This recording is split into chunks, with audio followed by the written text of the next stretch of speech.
బలం ఉంటేనే మనం అనుకున్నది చేయగలుగుతాం.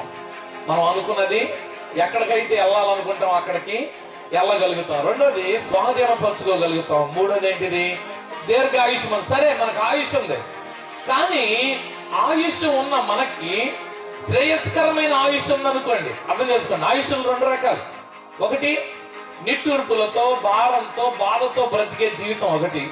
రెండోది శ్రేయస్కరమైన ఆయుష్. శ్రేయస్కరమైన ఆయుష్ ఉంటే బలము కలిగి ఉంటాం.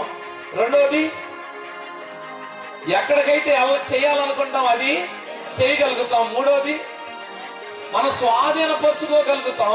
నాలుగోది దీర్ఘాయుష్. ఇప్పుడు ఆయుష్లు రెండు రకాలు నేర్చుకుంటున్నాం కదా. ఇప్పుడు మనకి ఏ ఆయుష్ అయ్యింది?